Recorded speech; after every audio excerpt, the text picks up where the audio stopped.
¿Qué tal, gente de Mundo Retro? Pues nada, esta semana os vamos a traer la peli Abierta hasta el amanecer. Seguimos con nuestras pelis gamberras, pelis irreverentes para que paséis un buen rato. Cine de evasión, para que os olvidéis un poco de los problemas, de vuestras preocupaciones y de vuestras movidas que tengáis en la cabeza.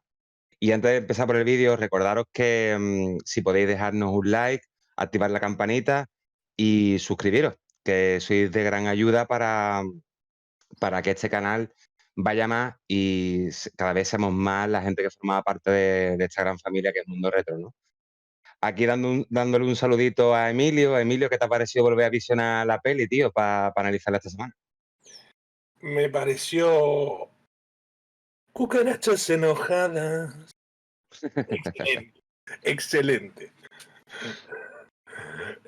Muy bien, muy bien. La verdad que esto no hacía mucho que no la veía y es una pieza de diversión total esto. Esto está hecho y se nota que todos están pasándose en grande y claramente es una película que busca esto, busca aparte de buscar ese impacto de cambió todo y ahora de repente, porque se nos ocurrió, hay vampiros. Y vos lo ves y a priori podés decir, que no tiene sentido. Pero después que pases la barrera del no tiene sentido, ¿y por qué tiene que tener sentido? Claro, esa es la cuestión también un poco a que me gustaría me introducir aquí la idea de ver la película aproximándote con una serie de prejuicios. Claro, Entonces, yo me preguntaba también a la hora de prepararme el programa de qué manera podríamos vender un poco, eh, o sea, que la gente vea esta película pero con una mentalidad abierta, es decir, abierto un poco a lo que ofrecen estos directores, ¿no? O sea, estos cineastas. Y yo, de la mejor manera que se me ocurre para hacerlo, después tú comenta la tuya, ¿vale? Es que si os mola Reservoir Dogs, si os mola Pulp Fiction, si os mola también mucho cine de Robert Rodríguez, como El Mariachi, como Desperado, aquí en esta película confluyen estos dos universos, ¿vale? Y se crea como un crossover en la cual los dos universos están conectados y forman toda una parte de una imaginería popular, vamos, que con elementos que habéis visto en ambas filmografías. Y yo creo que es la manera más atractiva de venderlo, ¿no? Y sobre todo de eso, de no de intentar participar un poco y de estar un poco abierto a lo que estos dos grandes máquinas ofrecen, ¿no? En este film. ¿A ti qué te parece, Emilio, tío? sí, a mí de hecho es una sensación, ¿verdad? Es como aquellas viejas películas de una productora que se llamaba Hammer, que hacían por ejemplo, hoy estamos acostumbrados al universo cinematográfico, ¿no? Por Marvel. Marvel nos acostumbró. Sí, Eso ya existía, lo hacía la productora Hammer con los monstruos. Tenías al Hombre Lobo, a Frankenstein, Drácula, tenías a la momia, estaban todos los monstruos y después tenías algunas películas donde era Drácula conoce al Hombre Lobo. Y esta película tiene un aire a eso para mí. Es como sí. Perros de la Calle conoce no sé, al cine serie B. O sea, Perros de la Calle con vampiros. Hay algo de eso, para mí. Para mí un poco esa es la impronta de la película. Y creo que es eso lo que uno tiene que ir a ver. Y aparte otra cosa, que si uno lo ve, la película en realidad, por más que cambie en el medio todo esto de los vampiros, desde el principio la película es una comedia negra, fuerte, con mucha violencia, pero todas las escenas tienen comedia. Desde la Sí. primera a la última es comedia la película. Claro, la movida es que aquí hay un batiburrillo de géneros muy diferentes entre sí, pero que a la vez casan.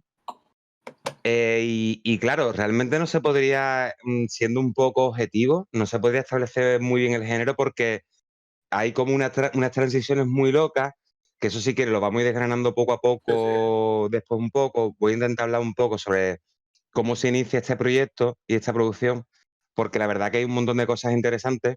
Y si te parece, tú las vas comentando conmigo y demás, Emilio. Vamos. Pues la cuestión es que esta película es del año 96 y se hace realidad en el año 96, ¿vale? Pero previamente, este guión es vamos, este proyecto se fragua en 1990, ¿vale? ¿Y qué pasa? Que en 1990 realmente Tarantino no es una gran figura que como de año siguiente lo que sería, ¿no? Después de haber hecho Reservoir Dogs o después de haber hecho Pulp Fiction. Era una figura muy poco reconocida en Hollywood, en la cual la gente no quería delegarle proyectos con mucho dinero ni con mucha infraestructura porque no sabían lo que se iban a encontrar. Sí, en cambio, sí que tenía una pequeña carrerita muy liviana como guionista, ¿vale? Entonces aquí lo que pasa es lo siguiente, si os fijáis en los títulos en los títulos, no me sale ahora mismo, de guionista, música, fotografía, en esta serie de títulos, en guión aparece acreditado que el guión es de Quentin Tarantino, pero la historia es de Robert Kurtzman. Y esto tiene una explicación muy, muy lógica. Robert Kurtzman, de aquella época, era el responsable de la empresa de efectos especiales KMD, ¿de acuerdo? Era una empresa de efectos especiales que en esa época había caído un poco en desuso con el uso ya de CGI en la industria de Hollywood y tal, y realmente era como una especie de empresa un poco venida a menos, ¿vale? Entonces, ¿qué pasa? Que esta empresa contacta con Quentin Tarantino y le dice, queremos hacer una historia que tenga como punto base esto, pero tú hazla y organízala como tú creas conveniente, porque nosotros vamos a hacer los efectos especiales. Y es por eso que una película de tan bajo presupuesto cuenta con unos efectos especiales tan currados, ¿sabes? Y aparte, cuando se habla de KMD, inmediatamente la gente que nos interesamos por el tema de efectos, por el tema de acreditación y demás en cine, se nos viene a la cabeza que es una empresa ligada al cine gore, ¿sabes, Emilio? Una Claro. empresa que ha participado en muchas producciones gore y demás. Y realmente así es como se gesta un poco este proyecto. ¿Qué pasa? Que realmente este guión da un montón de vueltas. Tarantino en un principio dijo que no se quería encargar de la dirección, que él simplemente se encargaba de lo que es la cuestión de guión, pero en lo que es el Festival de Toronto, que era uno de los, vamos, de unos festivales de principios de los 90 en Toronto, coincide allí con el estreno de la película El Mariachi de Robert Rodríguez y automáticamente se dan cuenta que comparten muchas filias, que comparten muchos gustos a través del cine y ya fue posteriormente cuando se encuentra financiación y demás, cuando automáticamente Quentin Tarantino remite el proyecto a Robert Rodríguez, ¿no, Emilio? Sí, eso es importante, ¿no? Porque son estos dos tipos, estos dos cineastas, son fanáticos del cine y del cine B también. Tarantino trabajaba en un videoclub, cosa que los más jóvenes no deben saber lo que es. Yo lo busqué en Wikipedia porque tengo 26 años, así que lo tuve que buscar en Wikipedia. Entonces, un videoclub, según Wikipedia, 26 años tienes tú en cada pierna, Emilio. En cada pierna tienes tú 26 años. jamás en mis 26 años de vida me habían ofendido así, ¿cómo? Claro, tío. Bueno, está bien, no tengo 26. Ahora lo saben, pero no voy a decir mi edad. Un videoclub era un lugar donde uno rentaba películas. Se las llevaba a la casa, las miraba una vez, o 10 las que quisiera, y las tenía que devolver al día siguiente. Entonces Tarantino trabajaba en uno de estos sitios y se veía todas las películas, todas. El tipo así, de hecho, Tarantino no estudió cine académicamente. Para mí es una locura decir que no estudió cine, porque hay diferentes formas de abordar las materias. Entonces Tarantino era un tipo que veía películas y las analizaba y hacía películas en su cabeza constantemente. El ver tanto cine le dio una verdadera idea de cómo se maneja este arte. Era un fanático del cine. Por otro lado, Robert Rodríguez también era un cineasta amateur y un cinéfilo total. De hecho, sus primeros cortometrajes los hace cuando tenía 10 años. Tenía una camarita de estas caseras y con sus amigos del barrio hacía cortometrajes. Cuando se conocieron, entonces conectaron por eso, por su pasión extrema por el cine. Lo que decía Tarantino es que era raro encontrarse con gente que se conociera las películas de artes marciales de Hong Kong, o que fuera, si hubiera visto toda la filmografía de Kurosawa, cosa que Kurosawa es muy conocido, pero hay que verse todas las películas de Kurosawa y todo esto. Entonces eran muy cultores de este cine. Eso los hizo generar una relación basada en la pasión por este arte. Por eso es que era indefectiblemente cuando Tarantino le habló de esta película de vampiros, Robert Rodríguez le entendió.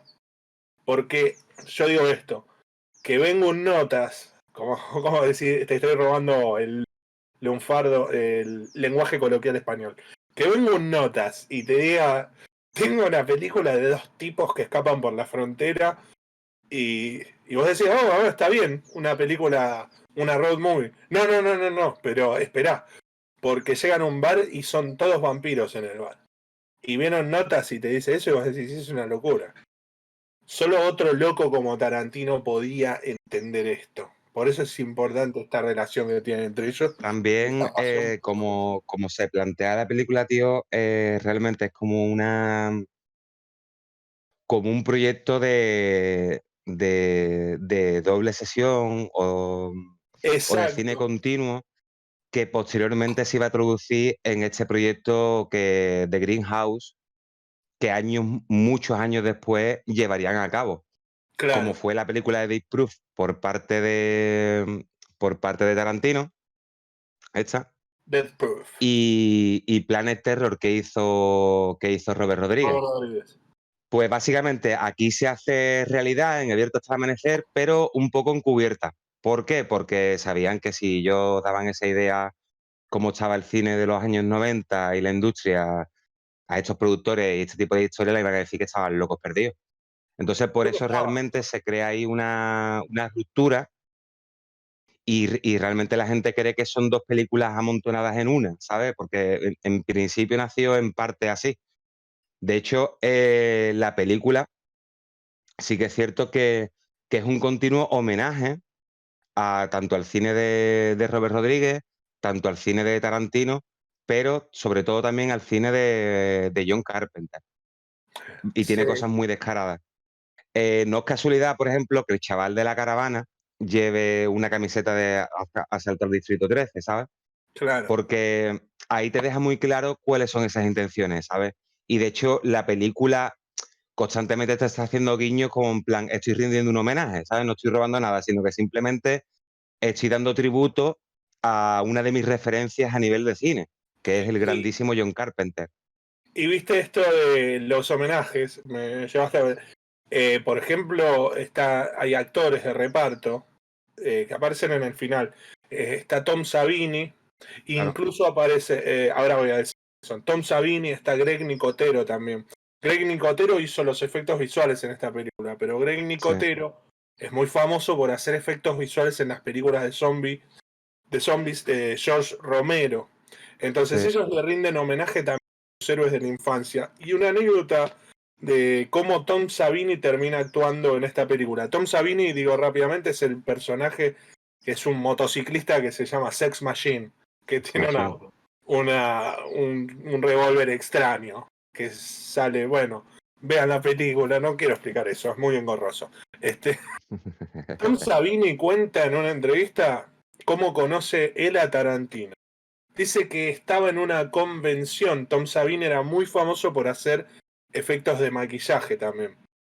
Estaba en una convención y entre los fans había un muchachito de unos 16 o 17 años, o 18, no me acuerdo la edad, pero era muy jovencito, que era un absoluto fan de todas sus películas, se había visto todo el cine de Carpenter, todo George Romero, un loco que se sabía todo.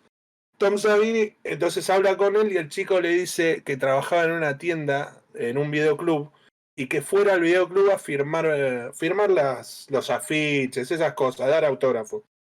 Y él dijo que sí, y fue. Y el chico obviamente era Quentin Tarantino, después se transformó en este cineasta eh, más grande, Mega estrella, vamos, la estrella del rock más, and roll de los 90, ¿no? Del cine de los 90 un poco, ¿no? claro. Y entonces Tom Savini, bueno, después vuelve a contactarlo Quentin Tarantino para esta película. Interesante esto, Tom Savini lo conoció, Tarantino era un fan de él. Y lo que Ah, dice Tom Savini, una anécdota, es, dice, yo siempre trato bien a todo el mundo. ¿Por qué? Dice, porque nunca sabes si ese muchachito que te está pidiendo un autógrafo mañana se va a transformar en Quentin Tarantino. Así que por las dudas, dice, los trato bien a todos yo. fantástico, tío. Esa anécdota está muy guay. Este, Y es muy cierto, vamos, un tío ya que viene de vuelta del tema de Hollywood y ha claro, visto cómo se relanzaba su carrera, después cayó un poco tal, después se vuelve a relanzar. Y son comentarios que surgen de la experiencia, ¿no? De los tiros que tiene dado ya el amigo. Aquí claro, del reparto es un reparto bastante curioso, porque cuentan con George Clooney, que por aquella época nada más que era conocido por la serie suya en Urgencias, sí. y era como un sex symbol, ¿no? Para el público Más vale de era, jovencitas y demás. en la serie era el chico bueno. Claro, tío, el Bueno, chico bueno y señor, porque guapísimo el ya tío. era El tío grande. era muy guapo, la verdad. Y sigue siendo guapo, Claro. vamos. De hecho, George Clooney.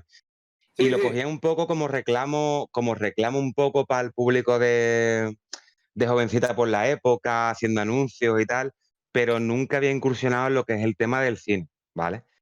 Y de hecho fue un poco ruptura porque ya en revistas de la época comentaba George Clooney bueno, que él tenía el registro de serie, en la cual él había demostrado que era un tío viable, pero que le gustaría hacer otro tipo de proyectos.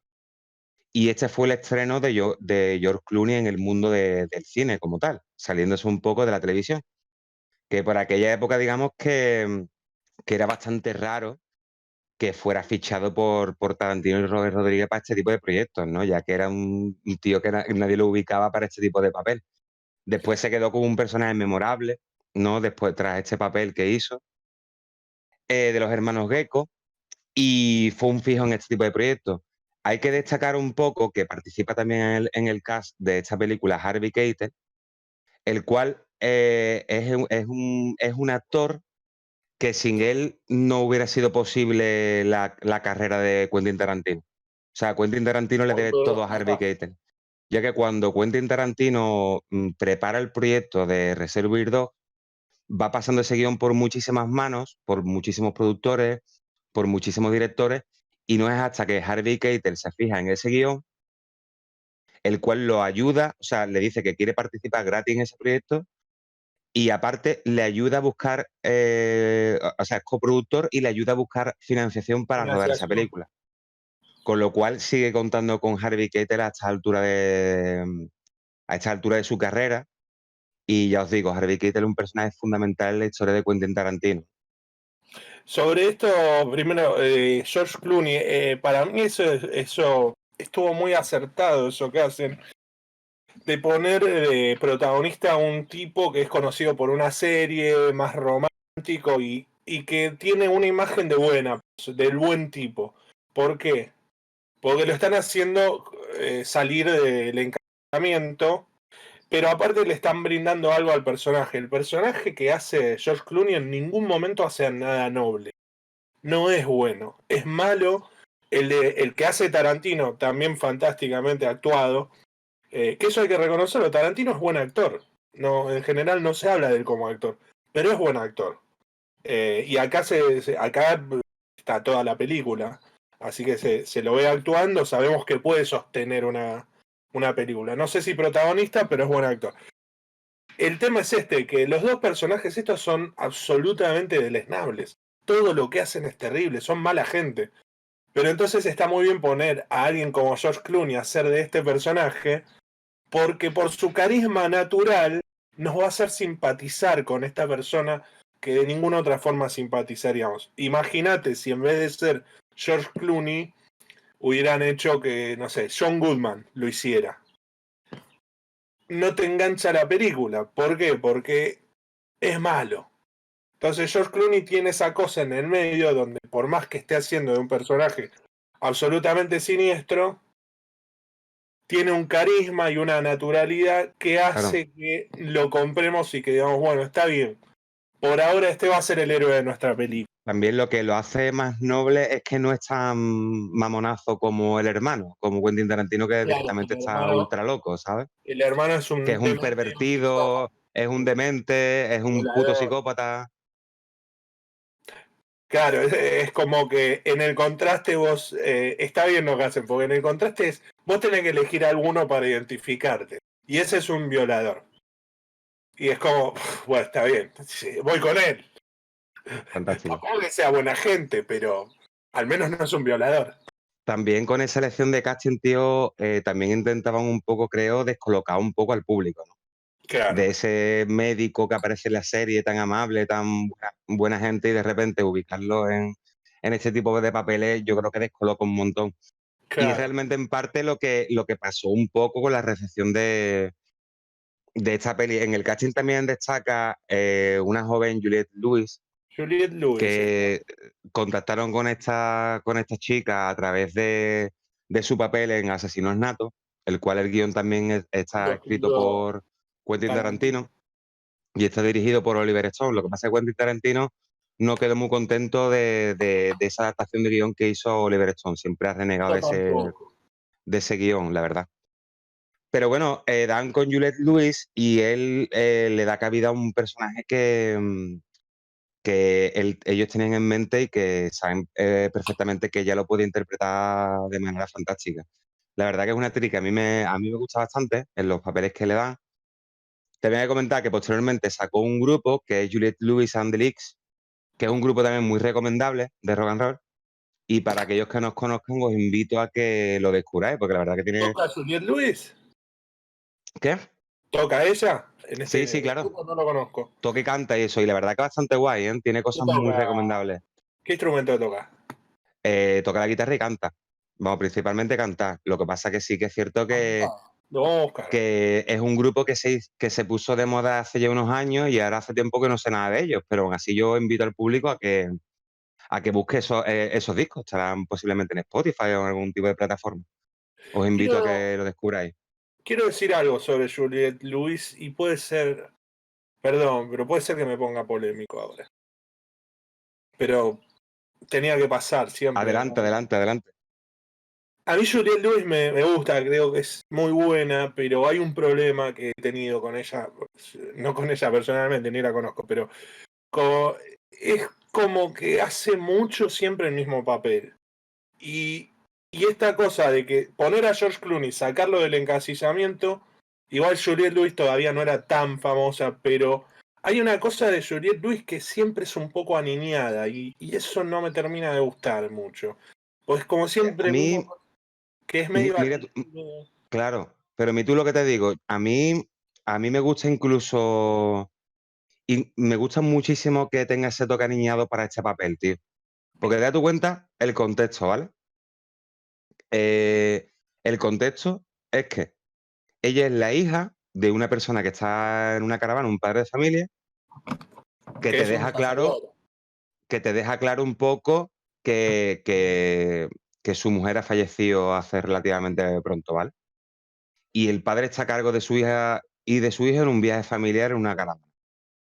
Cuando te están describiendo el personaje de Quentin Tarantino, que es un pervertido, que es un violador, que es un puñetero Asesino. psicópata, y cuando la ponen al lado en la caravana con esta chavala que hace de menor de edad y tal, y tiene esa filia Quentin Tarantino, a ti como espectador te deja con atención, con una tensión en el No, cuerpo, en plan, como se despiste George Clooney y se despiste Harvey Keitel, aquí van a pasar cosas con la menor esta. no, ojo, no estoy en contra de este personaje en esta película. Esta película está bien. El tema, No, ya, ya, ya, ya. la carrera de Yo, ella es medio siempre así. Es claro, yo te como estaba que explicando por qué me funcionaba a mí tanto, no, ¿sabes? En no este papel, funciona ¿no? igual. Porque Acá te crea una tensión como espectador increíble, ¿sabes? Porque dices tú, hostia, hostia, cuidado con la chavala, que ve cómo termina la chavala. Me da miedo dejar a Quentin Tarantino solo con esta chiquilla, ¿sabes? claro, sí, sí. No, no, acá Y eso funciona. Mi tema es que ella siempre hace este papel. Es como que hizo esta película en Asesinos Natos, más allá de que hace de una tipa mala, tiene también el mismo tinte ese inocentón, medio aniñado, y es como que después pareciera ser que a partir de ese momento todos los productores en Hollywood dijeron: necesitamos un personaje aniñado. Alguien decía: Ya. llame a Juliette Dewey. Yo tengo ese problema mismo. ¿Sabes con quién tengo yo ese problema, tío? Que a lo mejor me meto yo en Te vas a polémica, meter ¿vale? en Ahora. polémica, cuidado, Es que tú sabes que un tema nos lleva a otro, Emilio, y al final terminamos hablando de. Pero yo lo comento brevemente. A mí me pasa eso, tío, con Samuel L. Jackson.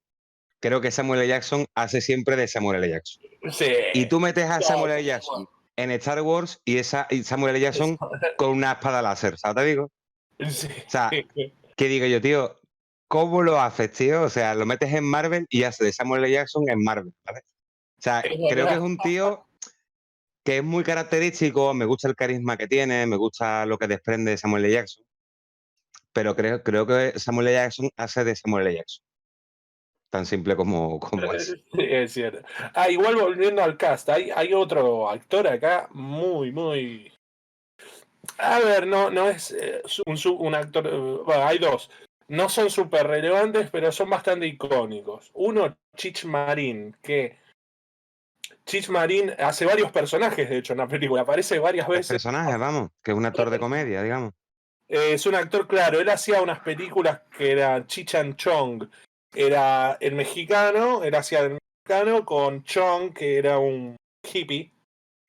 Y siempre estaban envueltos en situaciones de marihuana, se metían en problemas. Seguramente los más jóvenes hayan visto algunas películas de estas, Harold y Kumar, que eso, Aquí se llamó Dos colgados muy fumados.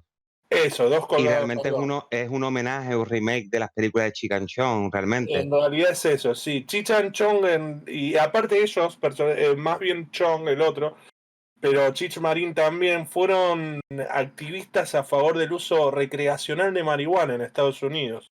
Eh, y de hecho el otro Chong estuvo preso por estas cosas. Sí, Estuvo preso de hecho con, ¿cómo se llama? George Young, que fue uno de los narcotraficantes que creó la red de narcotráfico de cocaína en Estados Unidos. Personajes relevantes de la década de los 60 y 70. Por eso creo que también lo meten en estas películas, en esta película Cheech Marin, a modo de homenaje. El otro que está acá, que es bastante icónico, es Danny Trejo. Que sí. acá igual no era todavía Danny Trejo. No, era un desconocido, vamos, era una Claro, persona que sí que había coincidido en lo que es la mitología esta interna de las películas de Robert Rodríguez, ¿no? claro. Tanto de Desperado como el Mariachi, pero era algo más de broma interna que otra cosa. Era algo un poco. Y hablando de eso de la mitología interna, ¿te diste cuenta que esta película está ambientada en el multiverso Tarantino? Claro, de Tarantino y de Robert Rodríguez, porque también antes Pero comparten un eso, multiverso ese. eso mola mucho, tío, porque después podríamos seguir hablando del tema del reparto si quieres, Sí, Emilio, sí. porque Pero no, aparece precisamente como me estás comentando eso, algo que hila fino respecto a lo que tú acabas de comentar, es que aquí cuentan con Fred Williamson, que es el actor eh, este negro grande que sale, fue el que shaft ese, original. ese Ese. realmente se hizo muy famoso del cine Black Exploitation, en el cual después, posteriormente, rendiría tributo Tarantino en la película de Jackie Brown, que realmente se encarga de hacer su tributo al cine Black Exploitation. Y aparece también Michael Parks, que es el primer Ranger que muere justo al inicio de la película, que a Michael Parks siempre le habían escogido de Ranger y de hecho volvió a salir en películas como Kill Bill, vamos, en varias películas de Tarantino, ¿no? Detalles sobre Michael Parks, perdón que te interrumpa. Eh, por si no lo tocamos después, esta película derivó en dos secuelas más serie B. Y en la tercera, uno de los protagonistas es Michael Parks haciendo de un personaje. De hecho, yo las vi, las secuelas. La segunda no me gustó, la tercera me gustó un poco, la recuerdo con más cariño. Y Michael Parks hace de un personaje que existió en la vida real, un escritor que se llamaba Ambrose Bierce. Aprovecho este pequeño momento para tirar esto. Si tienen oportunidad, busquen El Diccionario del Diablo, escrito por Ambrose Bierce, un libro de sátira política absolutamente hilarante y es un diccionario. Se llama el diccionario del diablo porque es un diccionario. Y en la tercera de Abierto hasta el amanecer, Michael Parks hace de Ambrose Bierce. Muy bien metido está porque Ambrose Bierce, que era un escritor estadounidense, siglo XIX, en un momento se va de California y se une con el objetivo, él dice, de unirse a las filas del ejército de Pancho Villa. Y nunca más se supo de él. No se sabe dónde murió, ni cómo, ni qué pasó. Y en la tercera de Abierto hasta el amanecer recogen esa parte y inventan una mitología de por qué desapareció Ambrose Bierce. Claro, Un caso cultural nada más. volviendo al tema del Perdón, multiverso o sea, del multiverso universo Tarantino. de Tarantino, por ejemplo, aquí se meten las hamburguesas del Big Las hamburguesas. Kahuna, que aparecen Claro, presentes en Pulp Fiction. por eso. Aparece la marca de cigarrillos Red No Apple, de que Apple. también aparece tanto en Reservoir 2 como en Pulp Fiction. Y meten un montón de cosas del universo también, como te comentaba antes, tío, del universo de Robert Rodríguez, ¿no? Como son todos estos personajes que vienen directamente relacionados con el mariachi, con Desperado, que son grandes éxitos en taquilla, de películas de bajo presupuesto que hizo cuando Robert Rodríguez era un gran desconocido, era un gran don nadie en la industria de Hollywood. La primera, decís, el mariachi. Claro, tanto el mariachi bueno, Desperado ya No, fue su secuela Desperado. Pero y tuvo Desperado un es el poquillo más de Carlos Rodríguez. presupuesto y demás, ¿sabes? Pero lo que sí es cierto es eso, que precisamente de ahí viene una serie de polémicas que ocurrieron durante el rodaje de esta peli, de Abierto hasta el amanecer. Está muy vinculado y lo explico brevemente, ¿vale? Para que no nos lleve tampoco muchísimo tiempo. Aquí pasa una cuestión que es que esta película se tuvo que enfrentar a muchísimos problemas de financiación, a muchísimos problemas del rodaje, ya que o sea, mucha gente no estaba dispuesta a financiar la película. En el rodaje de la parte esta de la teta enroscada, que es donde la mitad de la película, donde transcurre en México, el bar no es real, es una serie de decorados que salió ardiendo. O sea, se vieron que se quedaban tirados, hubo también ventiscas de tierra y de arena bastante importantes, con lo cual dificultaba muchísimo el rodaje y aun siendo esto una gran cagada a la hora de realizar una filmación, se le unió a este tipo de problemas o sea, lo que es el boicot de los sindicatos al rodaje de esta película. Y voy a explicar en qué consistía el boicot de los sindicalistas en esta película, ¿vale? Resulta que, claro, en aquella época se crea un sindicato por parte de Hollywood para preservar esta gente que estaba sindicada, ¿vale? Por parte de actores, por parte de guionistas y por parte de directores, por parte de productores, en fin. ¿Y por qué Robert Rodríguez estaba en el punto de mira de ellos, ¿no? ¿Y por qué Quentin Tarantino estaba en el punto de mira de ellos? Pues por la sencilla razón de que eran dos directores muy artesanales que se dedicaban a rodar las películas ellos, escribir el guión ellos, hacer sus propios directores de fotografía ellos. Entonces, digamos que los sindicatos se quejaban porque decían que ellos quitaban puestos de trabajo, tan simple como eso. Decían que tenían la obligación de contratar a un guionista externo para llevar a cabo este tipo de filmaciones, cosa que posteriormente también le pasaba a los hermanos Cohen. Y los hermanos Cohen, como dato curioso, los sorteaban porque digamos que un hermano de los Cohen se le ha acreditado como escritor, otro como director y aparte seudónimos para el tema de montaje, de edición de la propia película. Entonces, esa era la triquiñuela que utilizaban los Cohen para saltarse todo este tipo de tramas burocráticas sin ningún tipo de sentido realmente en lo que es el tema de Hollywood. Y claro, tuvieron muchísimos problemas al enfrentarse con este tipo de boicot, ¿no? Tanto de problemas de distribución como problemas a la hora de vender el guión un poco a productores para una posible financiación de la película, ya que eran, digamos, censurados en esta época, ¿no? Mirá vos, cuando esta parte no la sabía, no me extraña en lo absoluto. Cuando no, los burócratas deteniendo la rueda del progreso. Claro, no me quería adentrar mucho en este tema, pero No, sí que es no, algo no, que pasó aquí pero y lo que uno se da cuenta es cómo funciona este mundillo, ¿no? Realmente con este tipo de datos, con este tipo de cosas que surgen, se da uno cuenta de cómo funciona esta industria de Hollywood y demás. Sí, sí. Entonces ya os comento que fue un rodaje un poco apresurado, se rodó muy rápidamente. Creo que contaron con 19 millones solamente Y de exacto, dólares. Dime. una cosa sobre el rodaje, que una cosa que siempre sorprendió de Robert Rodríguez es que el tipo logra meter muchas tomas. Se rodó esto en 15 semanas nada más. Y teniendo en cuenta que tiene muchos efectos visuales, es difícil meter tantas tomas. Ahora, uno puede agarrar una cámara y hacer 100.000 tomas si quiere en un día. El tema es que la calidad de esas tomas, cómo van a ser. Mm. Lo que sorprende de Robert Rodríguez es que es un tipo que rápidamente puede hacer buenas tomas. Y otra cosa es que en la película esta, como en muchas películas de Robert Rodríguez, en gran parte de la producción el operador de cámara es él mismo. Él mismo opera la cámara. Las Steadicams, él Sí. suele hacer esto. Por eso creo que tiene un rendimiento tan alto, porque sabe lo que busca y lo sabe hacer él. Claro, yo igual a lo mejor tengo una opinión polémica al respecto, ¿vale? ¡Ah! Sí, Me voy a llega a este preparar. punto, yo lo voy a comentar y es simplemente mi opinión, ¿vale? Si no pensáis como yo también es totalmente respetable, yo No, si simplemente no doy mi punto pensamos de como vista. vos, nos ofendemos. Claro, pues no, pero te lo explico, tío, que yo creo Dale, que le dale. vas a ver sentido lo que te voy a decir, ¿vale? Sí, sí, sí. Yo creo que a la idea, a la manera de tener, o sea, creo que dedicarte a tantas funciones y tantas labores dentro de una película puede ser algo positivo, pero también creo que las negativas en la balanza ganan a las positivas. ¿Y por qué digo esto? Porque mira, si me remonto a la época, por ejemplo, del mariachi, ¿vale? De Robert Rodríguez, es su, digamos, su ópera prima más seria, en la cual él se dio a conocer. Mira, Robert Rodríguez se dedica a la dirección, al guión y a la dirección de fotografía.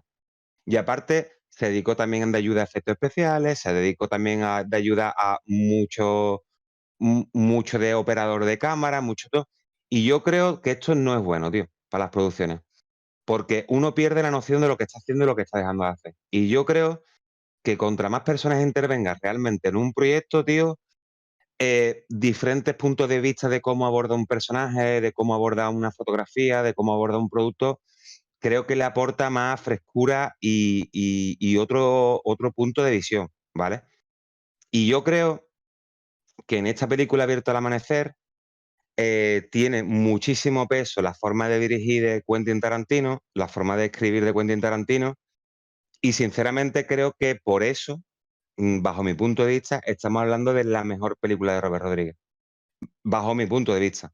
Creo que es su película más completa porque cuenta con un guión sólido, de conversaciones sólidas, que esos son del sello Tarantino, y creo que aquí Tarantino participa más de lo que se puede creer en un primer momento, tanto en dirección como en todo. Y eso es visible en muchísimas escenas que son de Tarantino total, ¿no?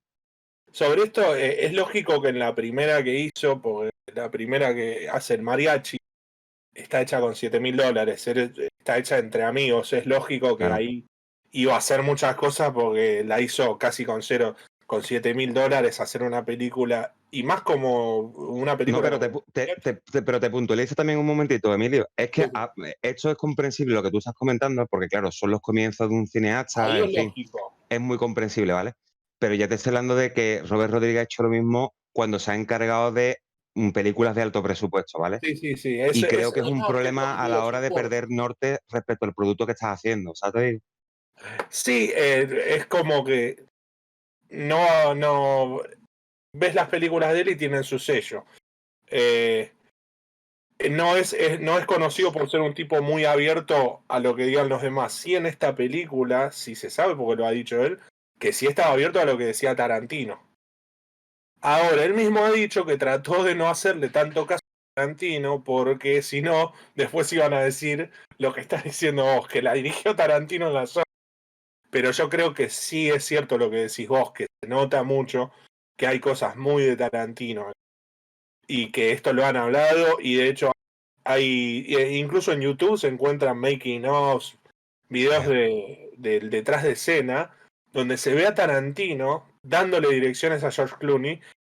O sea, ahí yo lo vi este video Y Sí, después de un rato le dice, no, pero esta no es mi escena, es de Robert, así que mejor no digo nada. claro. Pero le da todas las indicaciones y después dice, pero en realidad esta no es mi escena, yo no tengo que decir nada. También te digo, yo no lo digo en plan despectivo, ¿vale? Porque lo que sí se ve aquí es que es un trabajo en equipo de dos grandes Claro. personajes, cada uno con sus películas en la cabeza, ¿sabes? Cada uno con su historia en la cabeza. Y llegado a este punto, que lo que estabas comentando tú, lo apoyo un poco recomendándole a los espectadores que nos acompañen a que intenten buscar el documental de que se llama Full Tilt Boogie, que es un documental de cómo se hizo esta película, ¿no? De cómo se llevó a cabo la producción. Tiene escenas muy chulas de Tarantino junto con George Clooney. Es un documental que está muy bien y que brinda muchísima información a la gente que somos fan de estos cineastas o a la gente que tenga curiosidad de cómo se ruedan este tipo de producciones. Sí, ojo, yo no soy gran fan. Ninguno de los. Me gusta más Tarantino igual. Robert Rodríguez es más irregular para mí, pero eso lo hablaremos seguramente después. Sí, Después lo si tocamos. quieres, perfecto. Después. Claro, Ahora, y sí. si quiere Emilio, empezamos a comentar un poco cómo transcurre el grueso de lo que es el tema de la historia que nos atañe y cómo se desarrolla la peli, ¿te Acá tengo parece? algo. Sí, tengo algo para aportar, porque entiendo la técnica de guión que tomaron también. La película son los hermanos Gecko, están escapando hacia la frontera de Estados Unidos con México, después de haber atracado un banco, haber asesinado a agentes de la ley y a civiles. En el camino toman de rehén a Harvey, el que está con su familia, es un pastor venido a menos con una fe tambaleante. Los toman de rehenes para que los crucen la frontera. Cuando cruzan la frontera, tienen que reunirse con alguien que los va a ayudar en México en un bar de motociclistas. Y el bar de motociclistas es este sitio, el Titi Twister, donde después de que baila Salma Hayek, que esta es una de las primeras producciones de Estados Unidos donde está Salma Hayek, que era una actriz de telenovelas mexicana. Después de que baila Salma Hayek, todas las noches los vampiros te comen. La técnica para mí de guión que utilizaron acá, y si uno ve el metraje de la película, es casi exactamente un calco de lo que hicieron con Psicosis. Es una película hasta la mitad y el punto de giro, el punto medio, estoy hablando de una estructura de relato aristotélico, en el medio de la película cambia todo totalmente, pero en realidad se respetan los tres actos. Sí hay cosas que en esta película no pasan, que suelen pasar en este tipo de historias, tan claramente estructuradas en tres actos, que es el cambio de los personajes. No hay arco de personajes acá, porque Gecko, el personaje de George Clooney, nunca cambia, siempre sigue siendo un cabrón del principio hasta el final, y cuando termina la película tiene un momento, y esto para mí lo hicieron a propósito, donde el personaje de Juliette Lewis queda sola porque murió toda su familia, y le pregunta si puede ir con él. Y él le dice, no, soy un cabrón, pero no soy un maldito cabrón. Y se va. ¿Y eso qué significa? Que no cambió nada, que el tipo va a seguir siendo un cabrón. Claro, Y creo que la escena está hecha a propósito para decirte, no, esta no es esa clase de película. claro. De También pasa una hecho, cosa, Emilio, perdón que termine. Sí, en la parte de cuando están ahí salvándose un poco de los vampiros que quieren asaltar el sitio, que dice que claro, que el nota le dice a Harvey Keitel que por favor que vuelva a tener fe, porque él va a ser el cura que va a bendecir el agua para que se salven ellos. De claro. hecho, utilizan condones con agua bendita Sí, para tirarles a los vampiros y demás. Y dice, tío, es que yo no creía en Dios hasta hace media hora, ¿me entiendes? O sea, necesito que tú creas en Dios.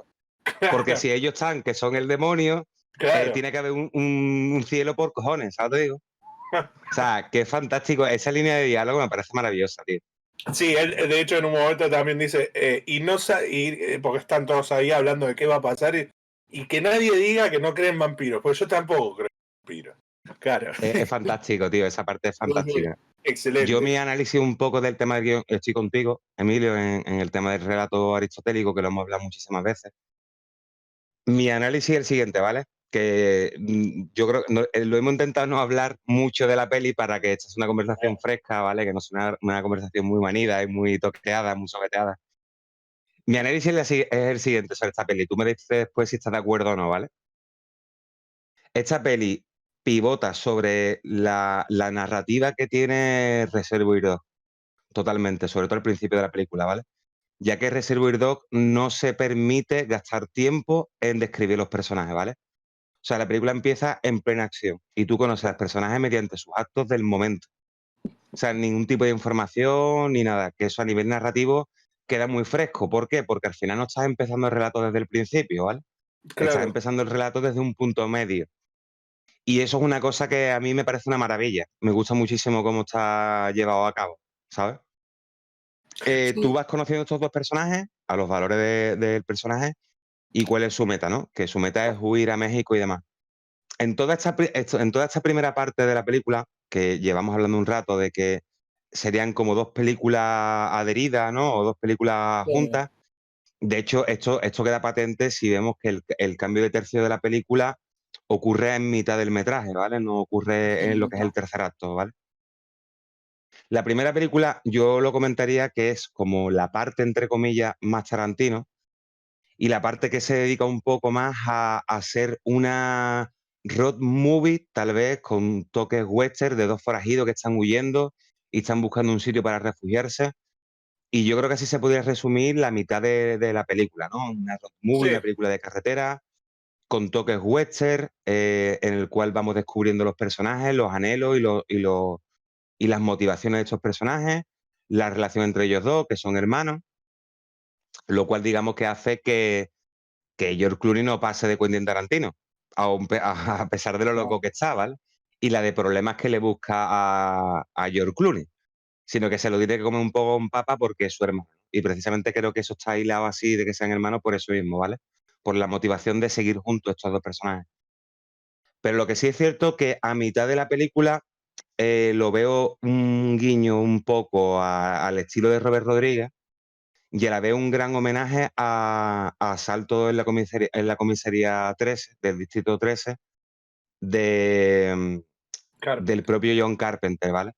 Porque sí que John Carpenter, tanto en La Cosa como en propio Asalto en la comisaría del distrito 13, trata sobre proteger un sitio de un asedio de unos poderes superiores, ¿vale? De un poder grande en contra de ellos, ¿vale? Y esto ya te digo, se aborda en La Cosa, se aborda en esta película, en la comisaría, y creo que en esta parte se hace más patente el estilo de Robert Rodríguez a nivel de narración, porque la historia se vuelve más loca, más serie B, más descontrol. Yo creo que las dos historias entre sí casan muy bien. Lo que pasa que, claro, muchos espectadores los vuelve un poco locos respecto a lo que ellos tenían de idea de que estén viendo en estos momentos. Y creo claro, que para los gustos de mucha gente, de muchos espectadores, creo que se va de padre la película un poco y ya que se vuelve un poco los extremos, ¿no, Emilio?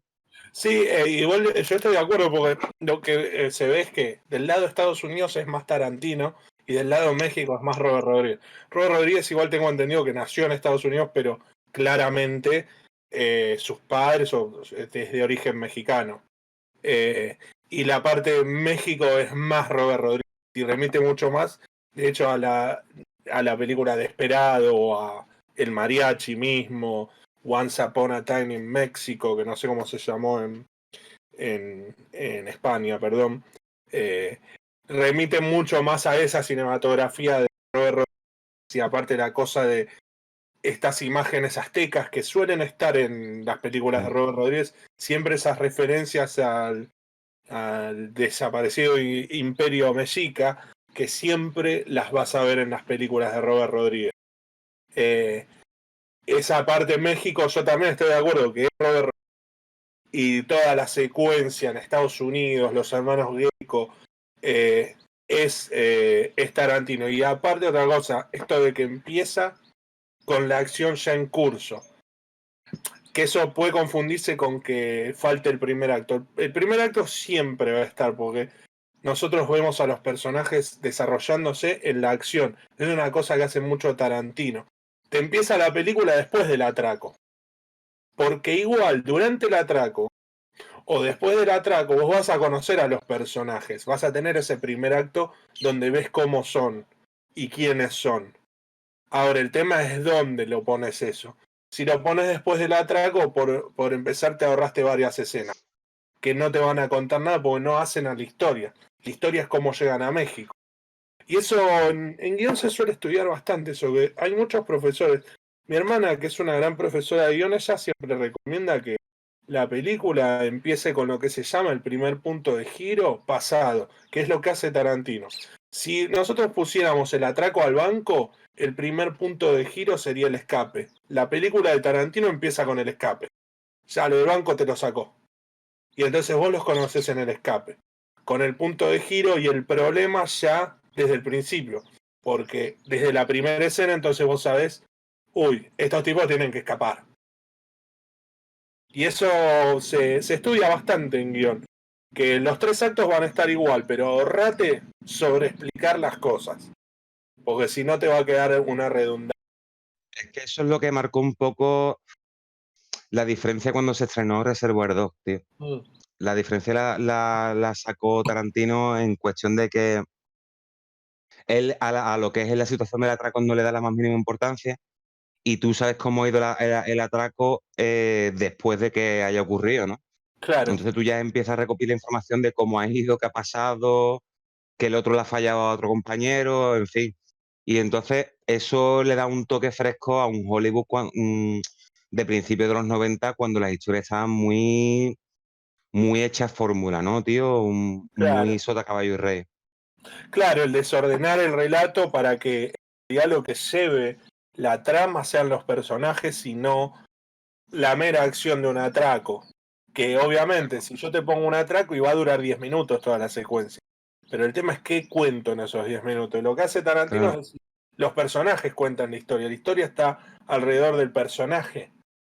Entonces ese personaje, ya sea en un atraco o en la primera escena de esta película, es genial, porque la película empieza con una conversación casual, eso lo hace mucho Tarantino, introducirte una conversación casual, donde otros dos personajes que son extras directamente, ni siquiera son personajes como tal, son figurantes, extras, no sé cómo se le dice allá, sí, sí, o extras. reparto, o ni siquiera son reparto, pero bueno, reparto, vamos a decir. Esos dos personajes hablan de los hermanos Green. Entonces, lo que está haciendo Tarantino en ese momento es te introduce a los protagonistas sin mostrarte a los protagonistas. Entonces, lo que está haciendo es que estos dos extras te preparan para cuando aparezcan los otros.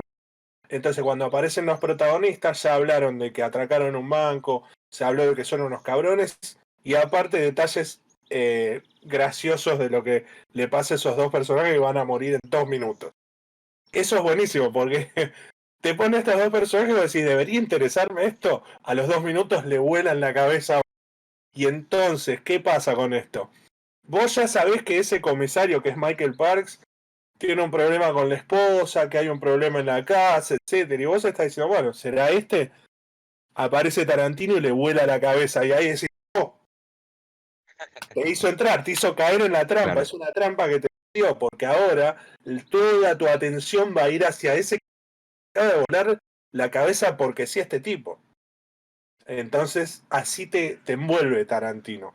Creo que es un efectivamente. gran guionista que sabe cómo mostrarte un personaje sin mostrártelo y después cuando lo mete adentro de la acción, absolutamente te hace que la historia la lleve el personaje y no al revés. Claro, tío. Yo la verdad es que lo que sí considero, vamos, que de hecho, ahora mismo es un buen momento para proponerlo, que podríamos hacer una especial sobre la carrera de Quentin Tarantino, Podría hablando un ser. poco de sus etapas, que Puedo se me acaba ponerme de ocurrir un polémico a poco. veces con eso, yo. Sí, sí, podría ser polémico. Si querés Pero en líneas adelanto. generales, porque daría para un gran programa de tertulia de la carrera de Quentin Tarantino, ¿no? Un ¿Puedo poco de la adelantar filmografía. algo? ¿Qué? Adelanto algo a ver si a alguien se le ocurre comentar algo. Adelanto algo y las de Kill Bill me parecen malísimas. Ya está, lo dije. Lo A dije. mí no me parecen malas, la verdad. A ver, Yo creo no que son malas. No, no malísimas, pero no, Nah, lo que pasa, Emilio, sí que es cierto, tío, que a ver, yo creo en los términos medios, ¿vale? Y en los puntos medios. Y con esto me explico por qué digo esto, porque, tío, sinceramente, Tarantino sin inventar nada nuevo al mundo del cine, sí que con el tema de los continuos homenajes, con las Ujú. continuas referencias, sí que hace como una especie de collage y crea Sí, algo nuevo de cosas ya preestablecidas en el mundo del cine, ¿no? Y es teniendo como verdad. referencia películas muy underground, películas que han pasado debajo del radar de todos los espectadores, que posteriormente lo que te da pie a esto es a rendir continuo tributo a las películas que le han hecho a Herzl como es. Mm, Entonces, gracias a Tarantino, gente como tú y yo hemos dado con gente coreana que no teníamos ni pajolera idea de que existían, ¿vale? O gente muy underground de películas de Black no, Exploitation. lo O sea, reconozco. es El un gran divulgador promotor, de la divulgador, historia del divulgador. cine, tío. Sí, Y sí, ese es el eso es gran cierto. mérito, ese es el gran mérito que yo creo que sí, que espero que ocurra dentro de muchísimos años, ¿no? Pero que yo creo que si muriera Tarantino, en la lápida yo le pondría el gran divulgador de la historia del cine. No, no, yo Porque estoy de si, acuerdo en eso. A ver, y te digo, a mí no me gustan las de Kill Bill, pero reconozco, por ejemplo, la reivindicación que hacen Caradan ahí, la reivindicación del cine de artes marciales. Mondo Retro es el hogar de los inadaptados, películas infravaloradas y actores al borde de la exclusión social, de discos clásicos y underground, de cultura popular. Solo necesitamos tu suscripción para seguir adelante con este proyecto. Contamos contigo. pues antes del paroncillo que hemos hecho para hacer nuestras cosas, coger un poquito de agua y demás, pues yo me estaba quedando, creo recordar, en que creo que el tributo más grande de Tarantino al mundo del cine es trasladarnos a los espectadores muchísimos cines de serie B de los 70 perdidos, muchísimas películas de artes marciales un poco extrañas y estrafalarias que son bastante rebuscadas. Y recuerdo en una conversación que coincidieron en una gala Alex de la Iglesia con Tarantino. Y Tarantino le estaba preguntando a Alex de la Iglesia si por favor le podía conseguir unas pelis españolas de serie B de los 60, tío, y que Alex Rodríguez no sabía, o sea, Alex de la Iglesia no sabía muy bien ni qué películas eran, ¿sabes? Hasta el punto de friquismo del propio Tarantino, ¿no? Sí, yo reivindico, por ejemplo, lo de Kill Bill. Yo decía que no, a mí particularmente no me gustan mucho.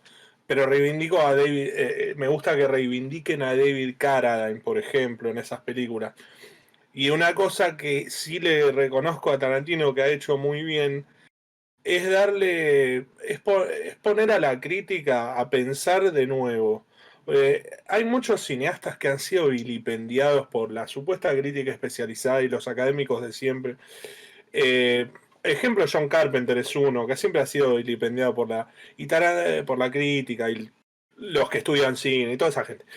Y Tarantino es un tipo que hace las super películas, que es taquillero, que la crítica lo ama, y al mismo tiempo él te dice, no, esperen, yo esto lo aprendí de Carpenter, de Romero, de el cine de Hong Kong, de Kurosawa. Bueno, Kurosawa igual la crítica siempre lo ha amado, pero él te dice esto.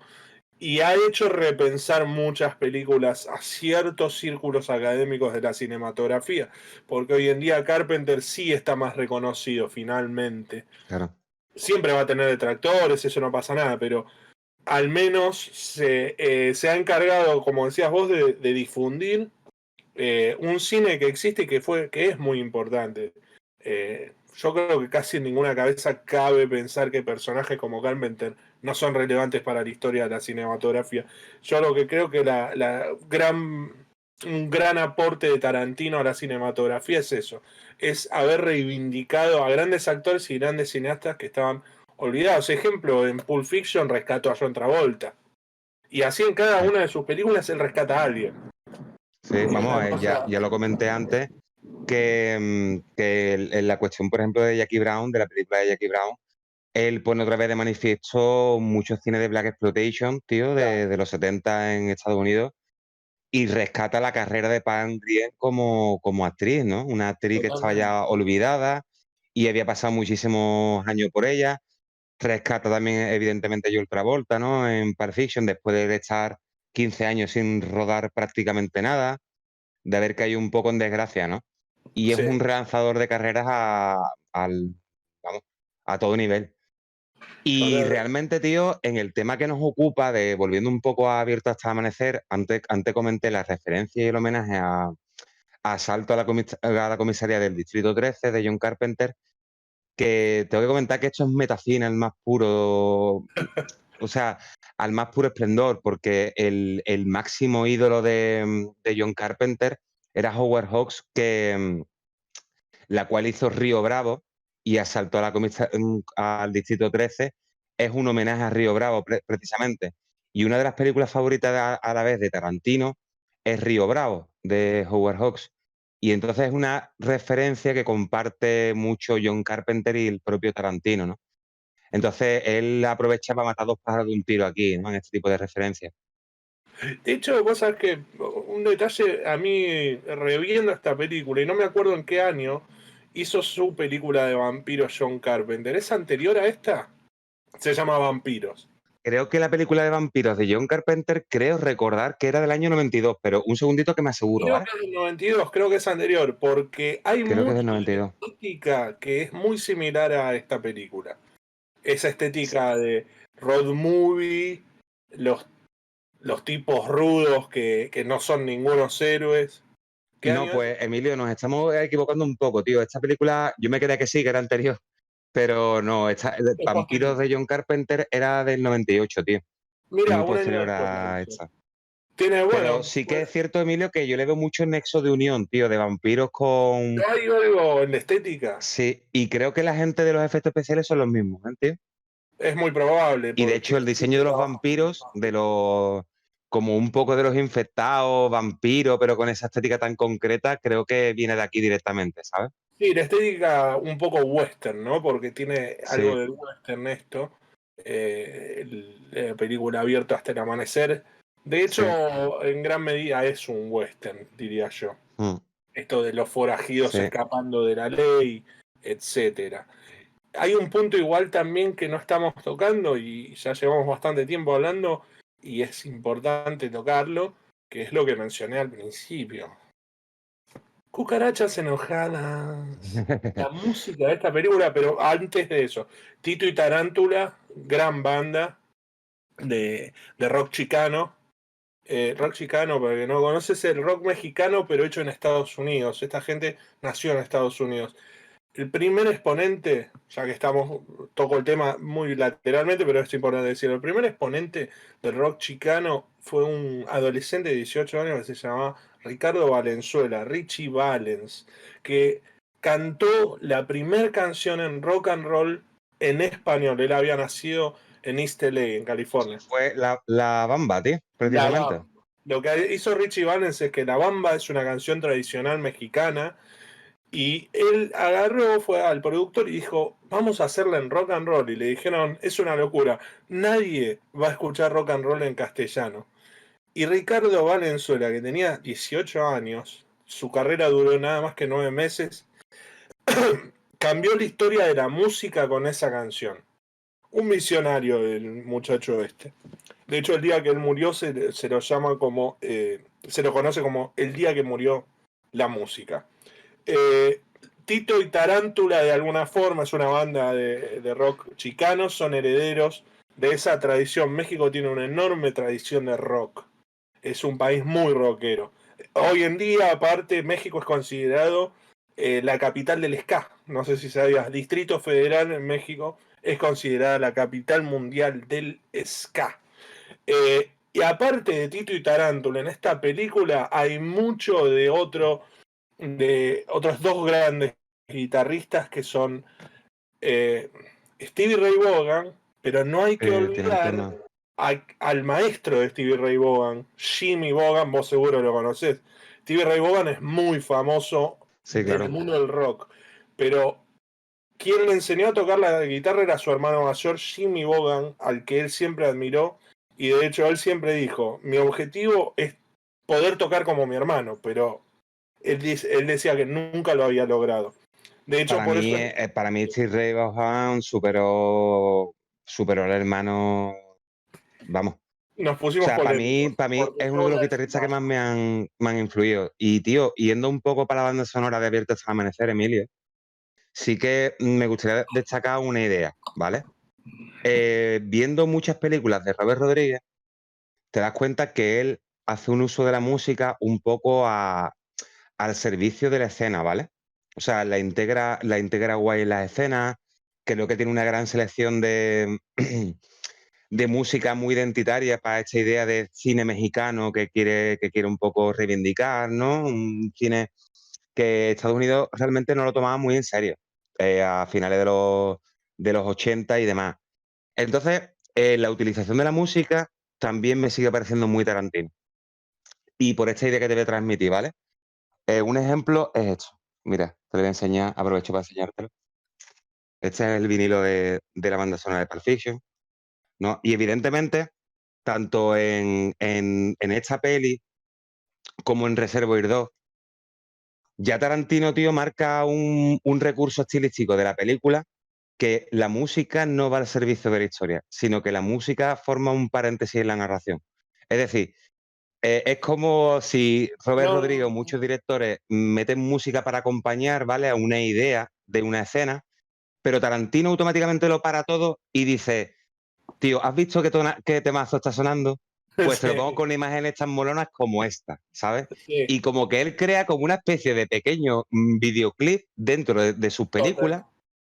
que corta toda la narración, corta todo y aparte le impregna todo con un cariño especial, porque por ejemplo, en Reservoir 2, cuando suena esa musiquita, tío, de Steeler Wheels, mientras que está torturando Al policía. aquí a uno de los protagonistas, tío, con Michael Madsen, que es el torturador, le da todo un cariz totalmente diferente, ¿no? O al principio de Reservoir 2, cuando está sonando Little Greenback, con ellos tomolones andando para que sale de la cafetería, es como momentos míticos, tío, Sí. de la historia del cine. Y él ha creado momentos icónicos.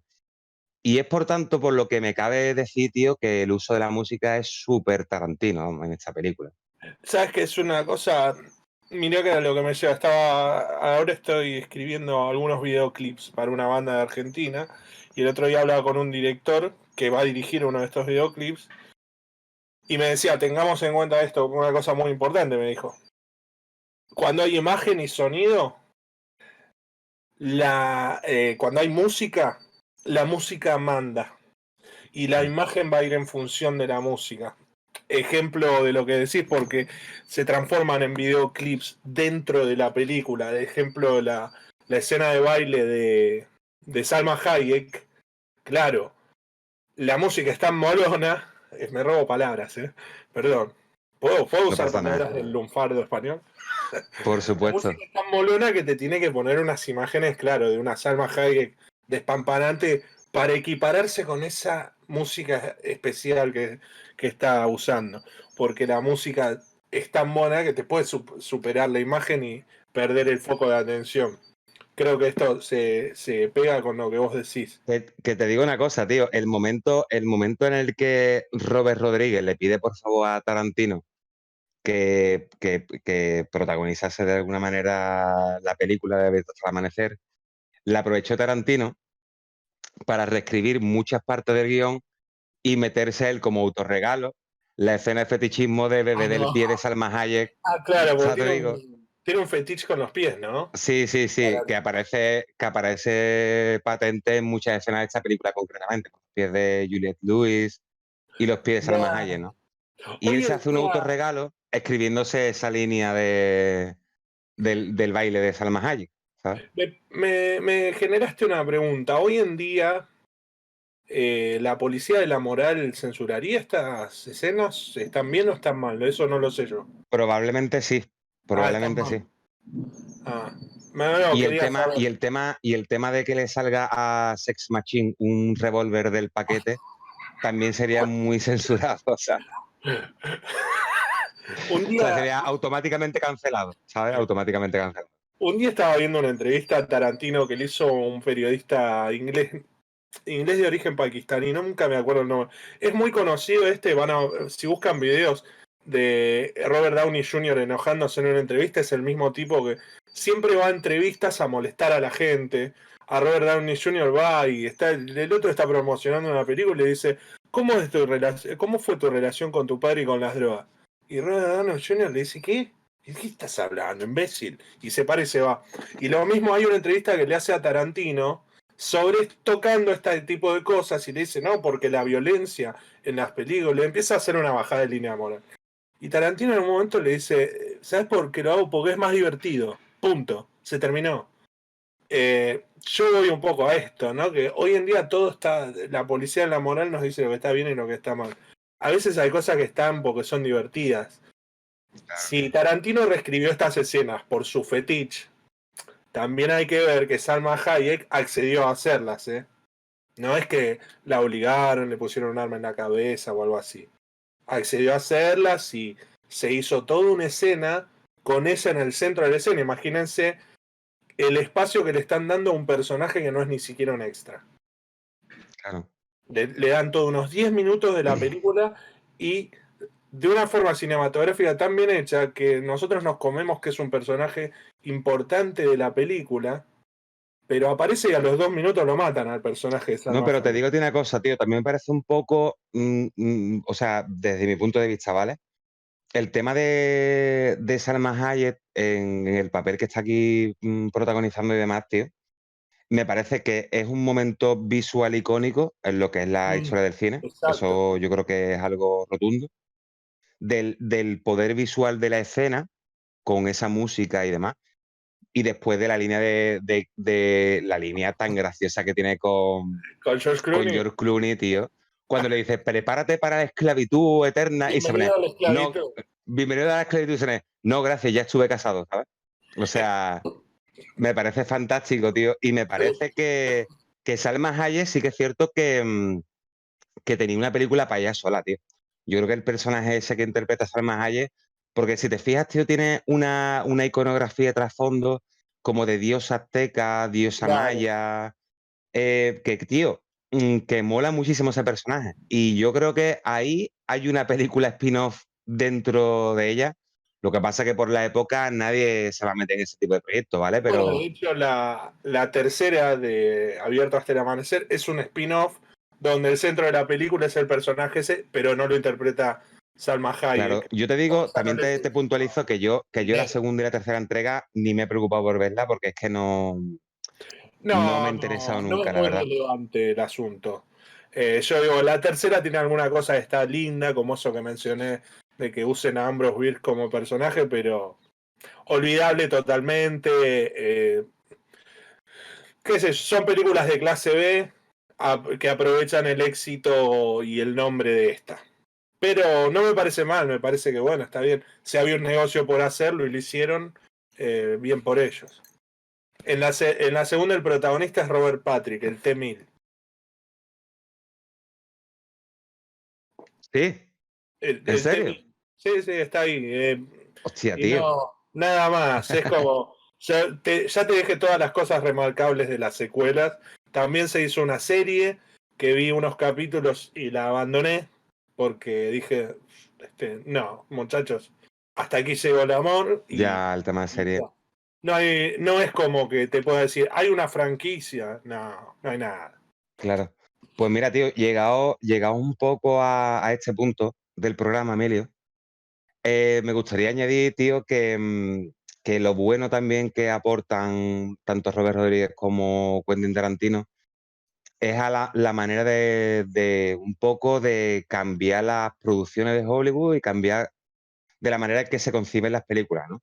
Con proyectos un poco tan curiosos como este que nos atañe hoy, como Abierto hasta el amanecer, como el tema que comentábamos antes de Deep Proof, ¿no?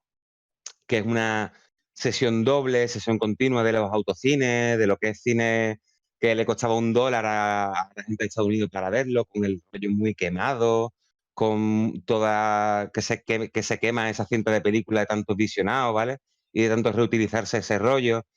Y también, por ejemplo, se creó una película que se creó en el 95, como fue, por ejemplo, Four Rooms. No sé si te acordarás de esa película. Sí, Es 4 también un habitaciones. proyecto de diferentes cortos y de diferentes sketches, cada uno dirigido por su director, que precisamente también forman parte de este elenco de directores, Quentin Tarantino y Robert Rodríguez, que transcurre en un hotel y demás. Y bueno, pues es algo curioso, ¿no? Es algo curioso en el tema del cine, de cómo se comercializaban películas, cómo se vendía al público, ¿no? Sí, un poco lo que decía antes, que lo que hicieron de alguna forma es llevar también a estos géneros de serie B al mainstream, que eran tipos de Totalmente. géneros marginales y ellos los ponen en el mainstream y al mismo tiempo te dicen, no, esperen, esto también es cine, acá hay algo. Y si es puro entretenimiento tampoco es problema, porque un poco Abierto hasta el amanecer es una película de entretenimiento, no te están queriendo decir nada importante, ni queriéndote demostrar nada fascinante.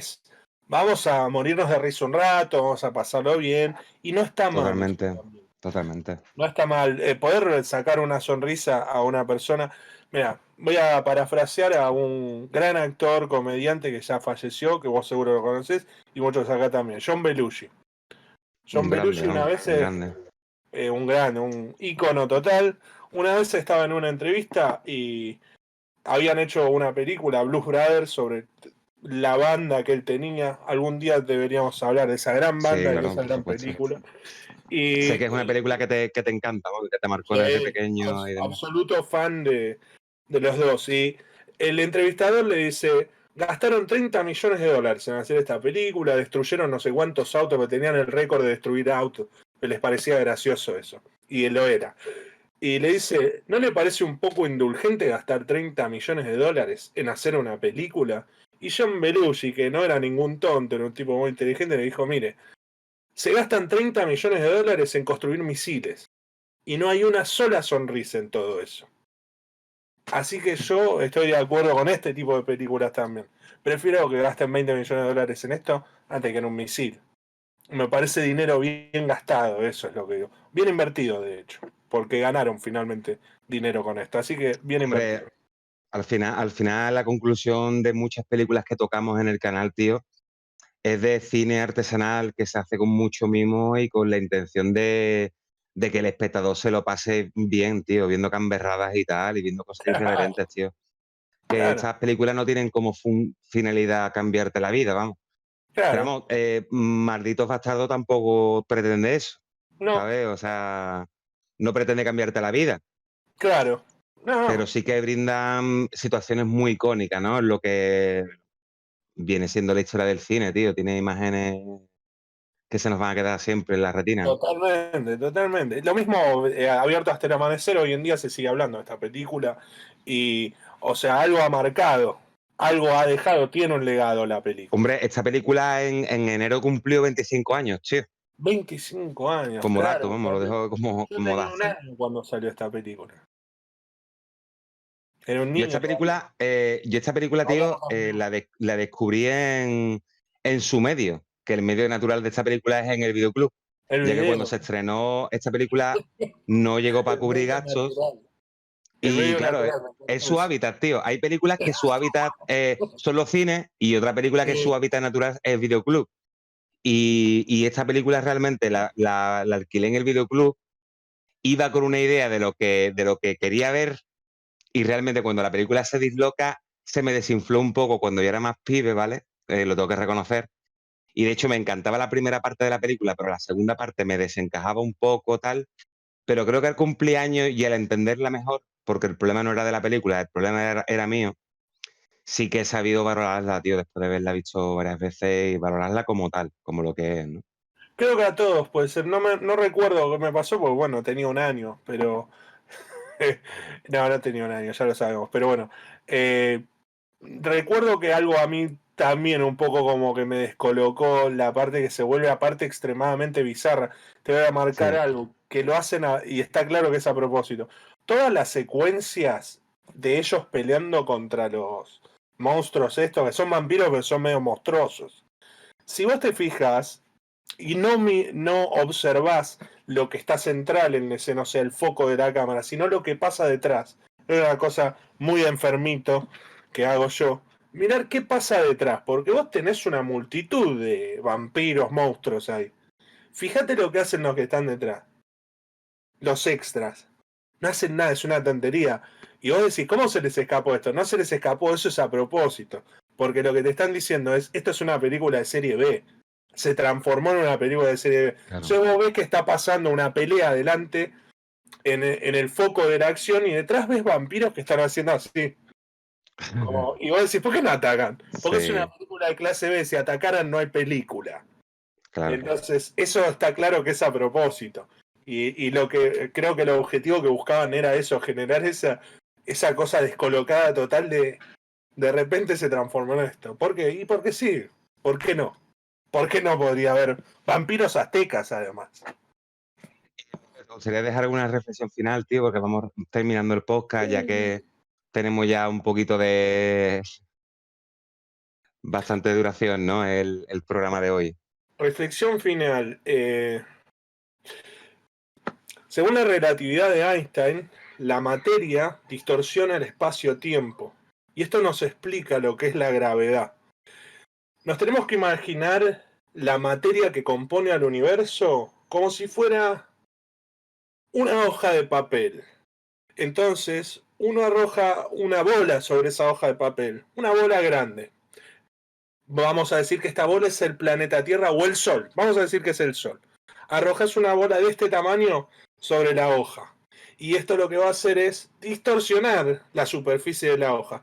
Ahora arroja una segunda bola, pero más pequeña, a la misma hoja y vas a ver que esta bola se dirige hacia donde está la primera. Y eso es la fuerza de gravedad, la atracción de los astros. Antes creíamos que en realidad era el Sol lo que nos atraía, pero lo que nos atrae no es eso, es la materia, el tejido del espacio-tiempo que está siendo distorsionado por el Sol. Y al mismo tiempo, nuestra Tierra, nuestro amado hogar, distorsiona el espacio-tiempo y atrae a la Luna. Esa es mi reflexión del día de hoy. Pero qué fantástica, tío, me has dejado... Yo te echaba por editarte esta parte, tío, y ponerte un fondo como de Carl Sagan, ¿sabes? Del universo. Y ponerte un poco de más de reverb en la voz, ¿sabes? Te digo. Me hubiera parecido ya fantástico ya para redondearlo todo. Si lo Yo mi pensás, reflexión es final... muy lógico. Claro, tío. Mi reflexión final para esta peli es lo que yo estaba comentando antes justamente de nada, ¿vale? Que a veces el problema no son las películas, sino el problema somos nosotros. De lo que esperamos de encontrarnos y lo que al final no lo encontramos, y digamos que no somos muchas veces capaces de adaptarnos al producto que estamos viendo, ¿no? Y la idea de prejuzgar un poco el producto sin disfrutarlo, y eso es lo que tal vez me privó en mis primeros años viendo esta película en videoclub y demás, de aprender a saborearla como toca, ¿vale? Es una película que me gustaba, pero que la veía un poco loca por diferentes partes hasta que cumples una edad y te das cuenta de que el problema no es la peli, sino que el problema eres tú mismo, ¿no? Y nada, chavales, la verdad que lo hemos pasado muy bien hablando sobre esta pequeña joya, ¿no? Que es Abierto hasta Amanecer. Recordaros que muchas gracias por apoyar el canal, muchas gracias por la suscripción, por vuestro like, que activéis la campanita para futuro contenido que subamos. Y desde aquí agradecerle una semana más a mi gran compañero Emilio, su colaboración y su siempre increíble visión sobre el cine. Y agradecer también a Javier Barrio, que está a cargo de los controles y a la técnica, que nos aguante, nos soporte y nos ayude a editar este programa que está hecho entre colegas. Y a todos ustedes que nos estéis viendo, pues muchísimos besos y hasta la semana.